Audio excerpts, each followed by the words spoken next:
começando mais um novo Câmera. Temos uma surpresinha por aqui hoje. E o programa segue aí numa vibe musical. A gente foi conhecer a primeira lousa de composição musical do mundo. Confiram.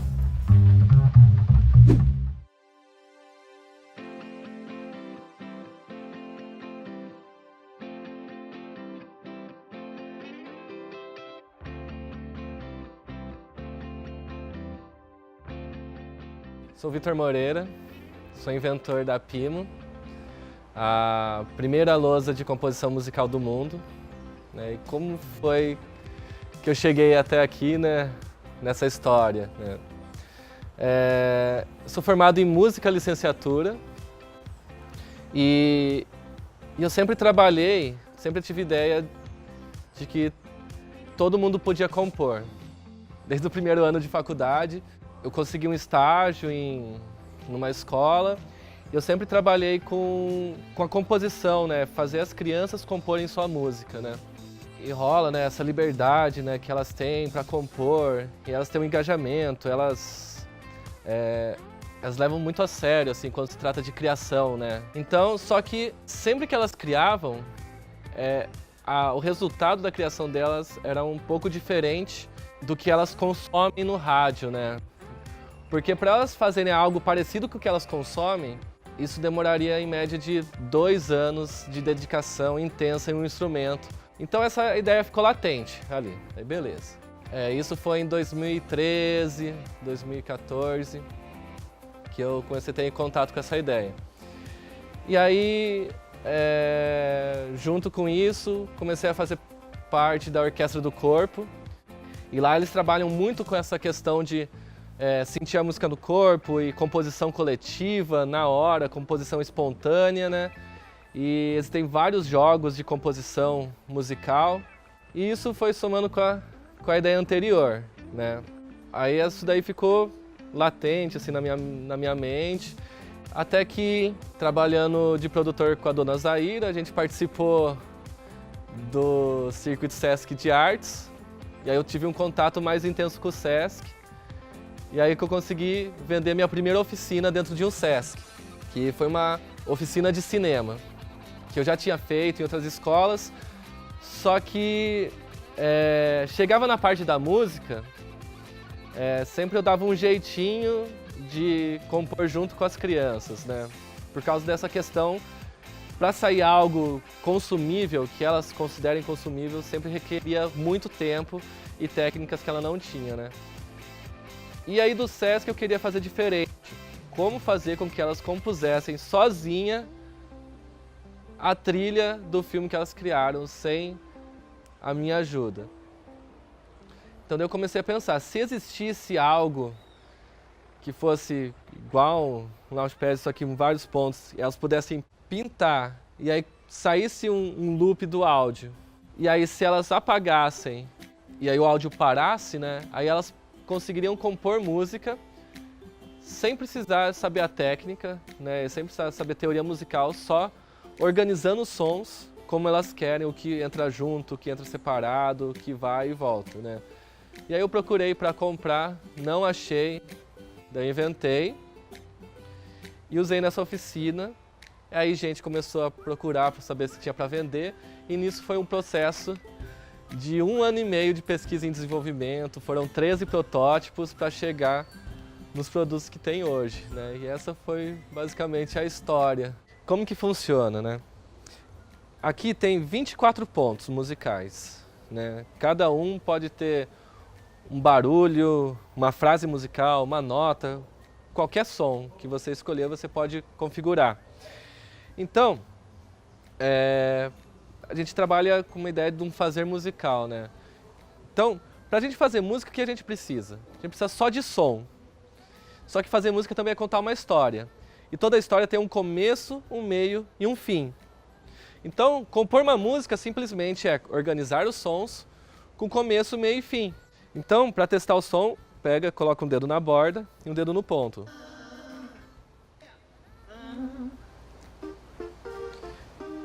Né? E cada ponto tem um. Aí se eu quiser deixar o ponto ligado, eu pego a massinha, aí eu faço um fio e eu ligo o ponto até a borda. Ele fica ligado. Aí com isso, eu vou fazendo minha música.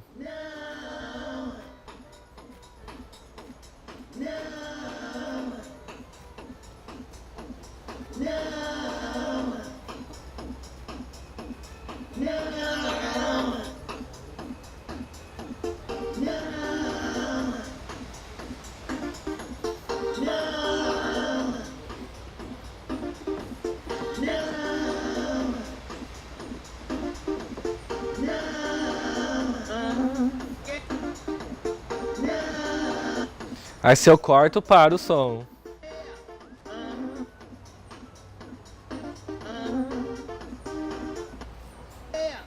Então aí você vai construindo sua música aqui na lousa como assim. Aí funciona com guache, com grafite, com frutas, né? O que eu acho mais incrível é quando eu explico, aí pessoas que nunca compuseram, aí senta e passam 2 horas ali organizando o som e se encontrando musicalmente, assim. Um usuário de uma escola de música em Rio Claro, né? A escola chama Music Hall, e a professora me falou que eles trabalham com alunos autistas, né? E um aluno, ele não gosta de ser tocado nem de tocar, ele não reage bem. E aí com a lousa, né? Tem essa questão de um encostar na borda e outro encostar no ponto, e quando eles se encostam faz som. Ela mostrou isso para ele e pela primeira vez assim, na vida ele começou a tocar nela e deixar ser tocado assim, sem problema algum e por muito tempo assim, experimentando o toque do corpo. Então isso que eu acho mais incrível, essa possibilidade que ela cria assim, nas pessoas. Assim. Na entrevista de hoje, a Lívia foi ver sobre os benefícios da yoga para melhorar sua atenção. É isso aí, fiquem com a primeira parte dessa entrevista. Bem, todo mundo por aqui acho que tem uma rotina muito corrida, cheia de coisa, passa aquele dia às vezes estressado, né? E hoje a gente veio bater um papo aqui para melhorar um pouco tudo isso, né? A gente está aqui com o Jai, que é professor de yoga, né, Jai? Sim. Me conta, como é que a yoga entrou na sua vida? Ah, legal. E, já faz um tempinho, né? Foi há uns 14 anos atrás. Eu sempre me achei uma pessoa muito ansiosa e com falta de atenção e agitado. E aí o pessoal, meus amigos falaram, poxa, Fernando, você tem que fazer yoga, meditação, vai te ajudar e tal. E depois de passar uns anos no Brasil estudando, pelo Brasil inteiro praticamente, sobre o yoga, eu tive a vontade e a necessidade de querer aprender um pouquinho mais. E aí eu fui para a Índia. E na Índia eu conheci mestres, professores assim de tradições, escolas... É o berço da yoga, né, como você comentou. Eu acho que sim. Ah, não, é o berço da yoga, realmente.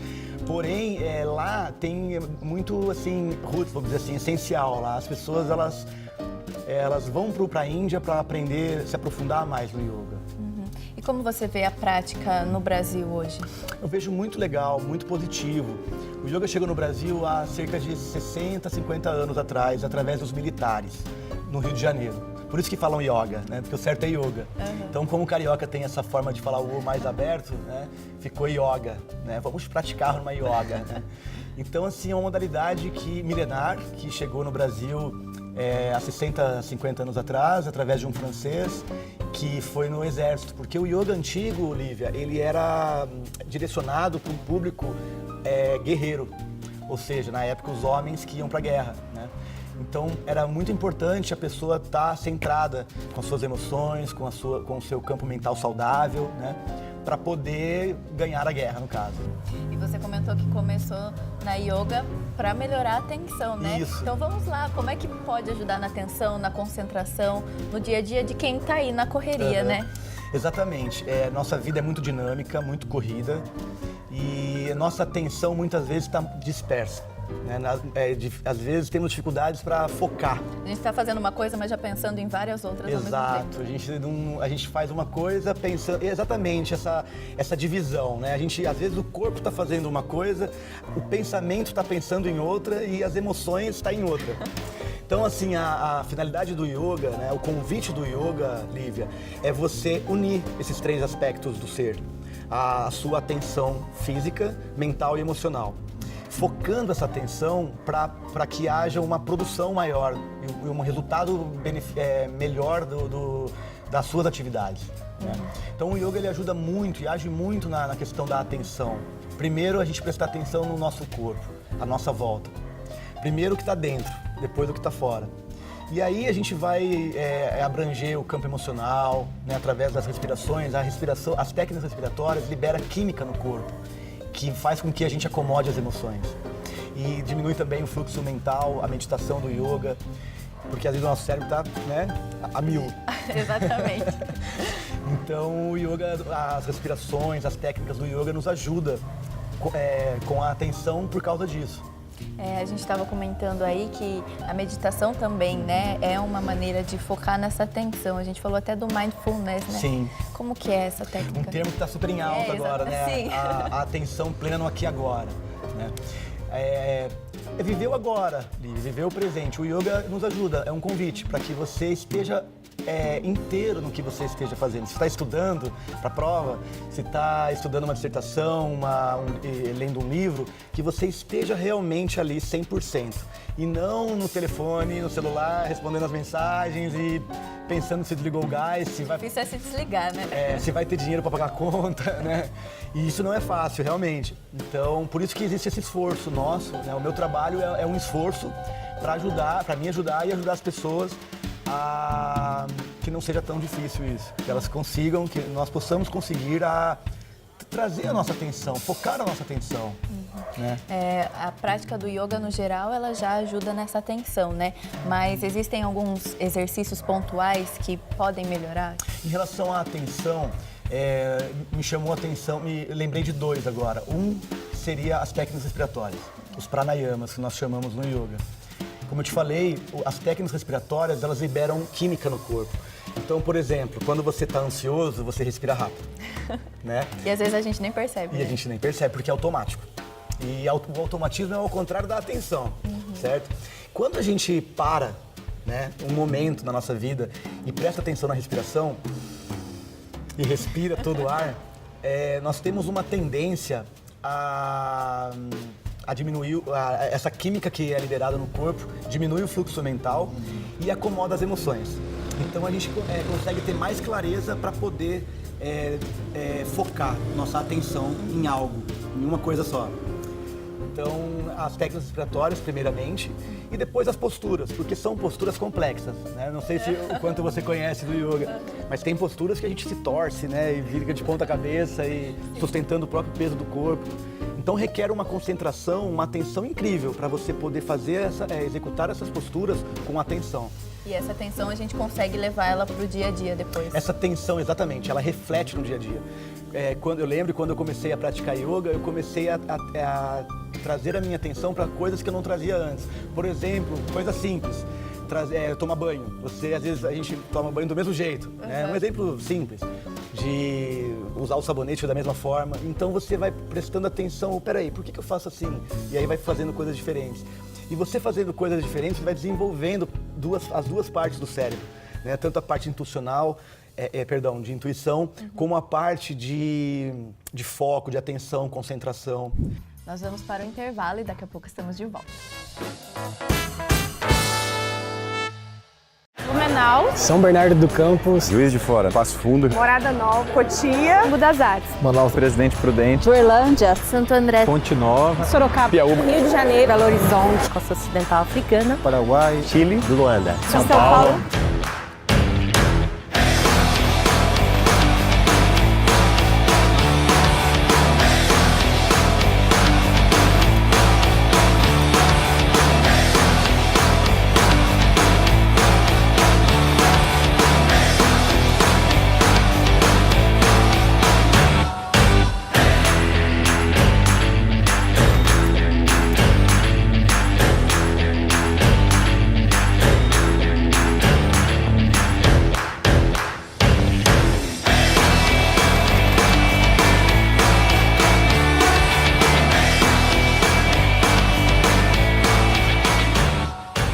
É uma experiência muito boa, sobretudo no network, né? O evento gostei, adorei e sem dúvida que vou tentar retornar para outro evento. Iniciei os estudos em Timor-Leste, fiquei satisfeita, já tenho a sensação de missão cumprida e, portanto, agora são novos desafios.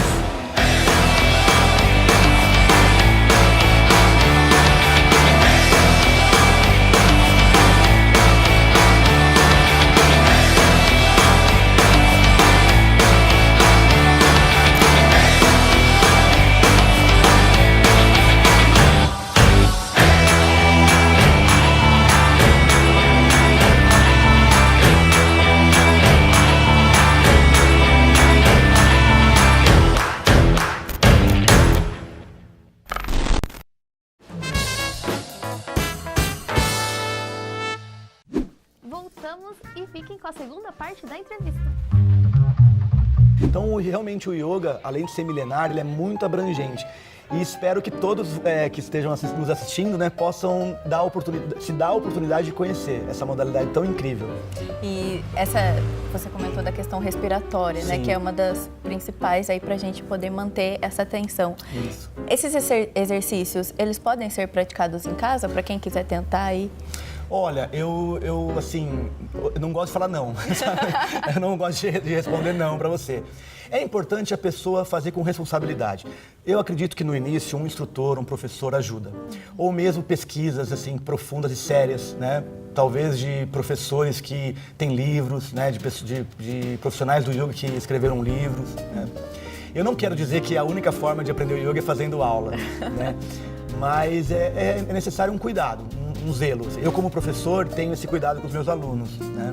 De estudar cada vez mais para as pessoas saírem melhor do que chegaram, né? Certo. Então, assim, eu acho que custa tentar, né? Eu acho que se você tem uma vida muito dinâmica, de repente não tem tempo e dinheiro para fazer uma aula num estúdio, num espaço, de repente fazer algumas posturas mais simples.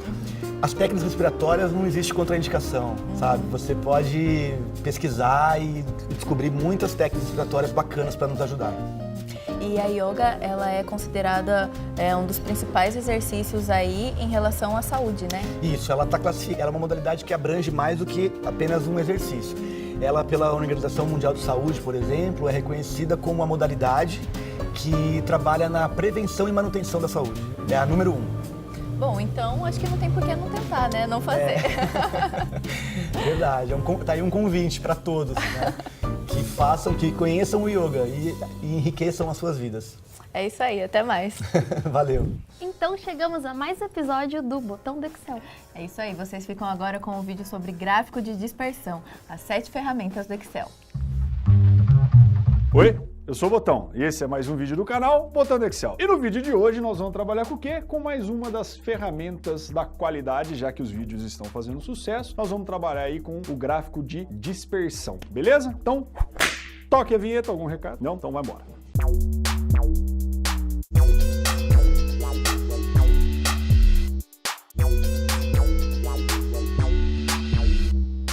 Então vamos lá, moçada, para que serve o gráfico de dispersão? Na verdade, de certa forma, a gente já trabalhou com esta ferramenta aqui dentro do botão, vai ficar bom, né? Aqui no canal Botão do Excel, beleza? Então para que ele serve? Ele serve para verificar se existe uma correlação entre duas variáveis Jesus. Então o que nós vamos fazer, né? Por que ela fica dentro puta merda, tá foda. Por que ela fica dentro das 7 ferramentas da qualidade? Porque ela verifica, né, se tem a relação de causa e efeito, né, entre duas variáveis, se estuda a correlação. Ficou uma bosta a explicação, então vamos tentar desenhar para ver melhor. Você lembra, minha cara Juliana, que quando você estava na escola, né, estudando as aulas de matemática, aparecia aquela equação assim, ó, y é igual função de x? Vou derrubar o estúdio! Tá bom? Vai lá, eu paro de forçar. Ó. Então, Juliana, quando a gente estava lá estudando as aulas de matemática, o que aparecia, né? Aparecia aquela famosa equação desgraçada. Y é igual f de x, ou seja, a função de x. Então, sempre numa relação, nós temos o quê? Uma variável dependente e uma variável independente. Se uma variável ela é independente, ela é o quê? Ela não depende de outra. Então, olhando a nossa função aqui, Ju, qual que é a variável independente? O x, uma variável independente. E se y é dado em função de x, o y, você concorda comigo, que é a minha variável dependente, certo? Então, dentro das ferramentas da qualidade, tem uma que se chama diagrama de Chikawa, que pediram para nós fazer, eu vou tentar fazer uma gambiarra, porque é um cheio de setinha, o Excel não serve para essas coisas, certo? Então, se a gente olhar dentro, né, do diagrama de Chikawa, isso aqui nada mais é do que a causa e o efeito. A causa e o efeito. Beleza? Então, basicamente, nós demos essa bela introdução para agora sim entrar dentro do Excel. Então, corta lá para mim o... Esqueci o nome dele, caralho. Corta lá, Otávio. Para a gente exemplificar como é que nós vamos fazer para verificar se tem relação, imaginem que eu tenho ali uma base de dados onde eu tenho um número de sorvetes vendidos em diferentes amostragens de dias e a temperatura. Falando em sorvete, né, eu gostaria aqui de mandar um abraço para o meu querido Fernando da Ice by Nice aqui de Piracicaba, a melhor sorveteria. Então, Um beijo pra você, lindo. Então vamos lá, tô patrocinado hoje. Então, Ju, qual que é a tendência? Qual que é a lógica? Você pensa assim, bom, quanto mais calor, mais sorvete você vende, certo? Só que será que isso na prática se verifica? Então imagine que eu tenho essa base de dados aí, como eu coloquei pra vocês, e a gente quer estudar uma relação. Então notem que ali ela está organizada por dias e eu preciso plotar o quê? A quantidade de sorvete vendidos em função da minha temperatura. Então como é que nós vamos fazer? Eu vou selecionar as duas informações que eu quero, vamos ver se dá certo de primeiro, senão você pode inserir. Você quer que eu faça o quê? Insira as duas primeiras e insira uma série de cada vez. Uma série de cada vez, tá? Então beleza. O mais difícil, você quer que eu faça? Então beleza. Eu vou selecionar aqui, ó, o número de sorvetes vendidos, vou clicar em inserir e nós vamos ter aqui, ó, um gráfico de dispersão. Então notem que nós temos diversos tipos de gráfico de dispersão, eu vou trabalhar com o primeiro aqui, que é o mais simples. Então o que aconteceu, Ju? Ele plotou as informações dentro do gráfico. É possível estabelecer alguma relação olhando aquela análise ali? O sorvete aumenta, né? A venda de sorvete aumenta conforme a temperatura? Se você falar que sim, eu vou mandar esse giz na sua nuca. Sim, não, mentira.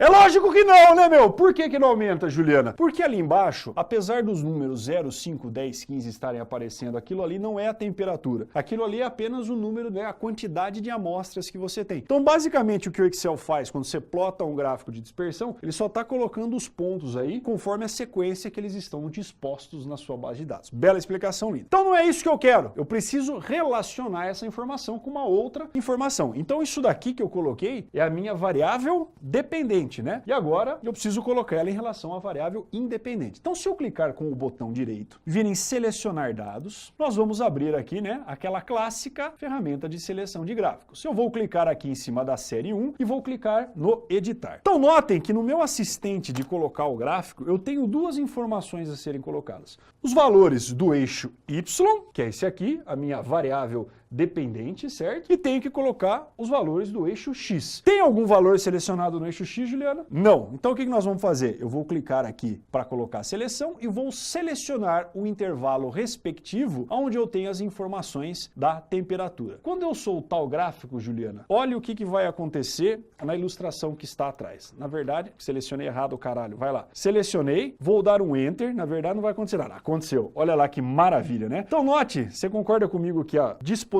das informações ela mudou? Então vou dar OK e vou sair dessa assistente de gráfico, vou dar um outro OK. Então notem o que aconteceu, Ju. Aqui, nossa, eu ia apontar na lousa, cara. O que aconteceu? Na parte de baixo ali, agora o que está disposto no eixo X é a minha temperatura, é a minha variável independente. Então o que está acontecendo à medida que eu aumento a minha temperatura? A quantidade de sorvetes, ela aumenta. Então, com isso, eu consigo estabelecer que existe uma correlação positiva. Eu olhei na minha cola, né? Não precisava olhar, mas tá bom. Uma correlação positiva. Por que uma correlação positiva? À medida que uma variável aumenta, a outra aumenta também. Você pode ter uma correlação negativa. À medida que uma variável aumenta, né? A outra diminui. Ou você não pode ter correlação, né? Então, o que tem a ver a quantidade de padres numa cidade com cigano? Sei lá eu, né? Provavelmente vai dar uma correlação que não existe. Beleza? Então esse é o meu gráfico de dispersão. E aí dá para fazer mais coisa em relação a isso. Imagine que você quer saber qual que é a linha de tendência, né? Que define esta relação. Basta você clicar, nós já fizemos isso na verdade no gráfico, quando o Trovato tem aqui, na verdade também. Um beijo para o meu querido Trovato, que bateu 100 mil inscritos esta semana, né? Tão louvável, nós vamos lá na festa de comemoração, né? Nós fomos, né? Eu não sei quando que vai sair esse curso aqui, que se for. Então, beleza, o que nós vamos fazer agora? Vou clicar com o botão direito e vou, olha aqui, Ju. Tira eu daí, ô Otávio. Tô ruim hoje, tô parecendo uma véia. Embaixo eu quero. Ah, gato, aí, beleza. Então, o que nós vamos fazer, Juliana? Eu vou clicar com o botão direito e vou adicionar uma linha de tendência. Então note, né? Bota eu do outro lado lá, Otavião, pelas coisas que apareceu aí. O Otávio vai... Assim, aê, coisa linda, né? Vou posicionar aqui para ficar legal. Então notem, né, que depois que eu adicionei uma linha de tendência, uma linha tracejadinha, na verdade, uma reta tracejada, ela foi disposta no meu gráfico. Então isso mostra qual que é a tendência da minha curva. E por que isso é interessante, né? Que você pode utilizar esse recurso para tentar prever valores futuros. Por exemplo, eu tenho algum registro ali de 40 graus Celsius? Não. Ah, mas se eu quiser saber o que vai acontecer, você pode pode estimar isso a partir do quê? Né? Desta linha. E aí notem aqui embaixo que eu tenho a opção de exibir a equação no gráfico. Então, se eu clicar aqui nesse exibir a equação no gráfico, uma equação linear será exposta. Então, notem, né? Y é igual a 46,291 vezes x menos 775,7. Ou seja, Y, o que é Y? É a quantidade de sorvetes vendido. Ela vai ser igual ao quê? Aquela função que está disposta ali, querido. 46,291 vezes x menos 775,7. Então, o que acontece? Eu vou fazer essa continha aqui em cima. Eu não tenho a informação dos 40 graus, certo? Dos 40 graus, 45. Vou pôr 40 aqui. Se eu colocar aquela equação, né, para tentar prever, Ju, ó, igual, então vamos lá, 46,2291 vezes quem? Vezes o x. Quem que é o meu x? É a parte de baixo, é a minha temperatura. Nossa senhora, que desgraça quando acontece isso. Vezes o x. Ah, Jesus! Vezes o x, beleza? A bruxa tá solta hoje. Menos 775,7. Então, se eu der o Enter, olha lá que maravilha, né? Se esta equação for confiável, a tendência é que quando eu tenha 40 graus Celsius, eu venda aí, numa determinada, 1.075, 1.076 sorvetes. Esta equação, ela é confiável, minha cara Juliana? Como não? Como é que você sabe? Não sei. É uma estimativa. Mas como é que você sabe se a estimativa é confiável ou não? Eu vou ensinar agora. Porque tem algumas características estatísticas, pessoal. Tem aquele tal do R quadrado. Você lembra do R quadrado? Então, se você clicar aqui na linha que define esta reta, nós temos aqui, ó, exibir valor de R quadrado no gráfico. Se eu clicar aqui, ele vai colocar o valor de R quadrado de 0,91. Esta equação ela é confiável. Imaginem que o meu R quadrado, ele está em percentual, ou ele vai de 0 a 1 ou de 0 a 100. Quanto mais próximo do 100 ou quanto mais próximo do 1 o seu R quadrado ele estiver, mais confiável é a sua equação. Então 0,91 tá bom? É confiável, obrigado. Ou seja, está com um nível de assertividade de 91. Beleza? Ah, mas Botão, a linear não é a melhor equação que se encaixa dentro, né, da minha representação. Você pode trabalhar com outros tipos? Aí nós temos diversos tipos aqui, ó, de opções de linha de tendência. Se você quiser colocar uma logaritma, olha lá que maravilha. Se você quiser colocar uma exponencial, também ela se adequa, 0,90. Se você quiser colocar uma polinomial de ordem 2, também ela se adequa. E aí, dependendo da análise que você vai fazer, você pode ajustar a sua... O que você tem que tomar cuidado, querido? Glória a Deus! O que você tem que tomar cuidado, né? O cara, às vezes, ele fica numa ânsia que a equação dele, né, que a curva dele ajuste. Por exemplo, ele coloca uma equação polinomial que vem, né, de segundo grau, ele fala assim, eu quero aumentar o nível de confiabilidade. Então, se vocês observarem aqui, ó, eu tenho a ordem da equação. Aí o cara vem aqui e começa a socar a ordem, ó, até chegar perto do 0,99. Então aí, 0,95. Olha que equação desgraçada que o camarada colocou. Então, no fim, isso aí não vai adiantar nada, meu querido, porque a equação você não vai conseguir prever muita coisa. Então, trabalha com arroz com feijão, com uma linear, com uma polinomial ali de segundo. Nossa, deu uma gingadinha aí, segundo, terceiro grau, que é bem melhor. Beleza? É considerado confiável a partir de quando, R quadrado? Depende do que você está analisando. Em testes de campo, por exemplo, que a gente na agronomia promove muito, se der acima de um 0,70, tá muito bom. Então depende da natureza da variável do estudo que você está fazendo. Ótima dúvida essa, certo, Juliana? Então agora vamos lá, volta para o fechamento, pirilim pim pim, vai... entendeu? Posso fechar? Então beleza, pessoal, o vídeo de hoje foi esse, né? Nós mostramos aí o diagrama de dispersão. Na verdade, é possível também colocar mais uma variável, que é o, por exemplo, se você for trabalhar com alguma terceira... Nossa! É possível colocar também uma terceira variável na sua análise. A gente já fez isso aqui no botão do Excel, no gráfico de bolha, que vai aparecer aqui, né? Que, por exemplo, mostra diferentes dimensões nesse gráfico de dispersão e pode te ajudar também. Beleza? Então, com isso, eu me despeço por aqui. Algum recado? Então, tem, como a Juliana soprou no meu ouvido, né? Tem a ferramenta, tem a playlist das 7 ferramentas da qualidade. A gente vai bater todas elas. A que mais está me desafiando talvez seja o diagrama de Chikawa, que eu estou pensando em como fazer uma gambiarra para ilustrar para vocês, ok? Então, um beijo nas meninas, um chute nos meninos e um tapa no Arthur que está aqui atrás assistindo a gente. Tchau, até semana que vem. E acabou o programa hoje, mas as inscrições para o Sim Não. O evento acontece nos dias 15 e 16 de dezembro e as inscrições estão abertas no site eventosim.pseg.com. É isso aí. E vocês podem continuar acompanhando o Novo Câmera nas redes sociais. Nós estamos no Instagram, Facebook e YouTube. E também não esqueçam de acompanhar os nossos youtubers, o Botão do Excel e o Economicamente. Até mais. Até!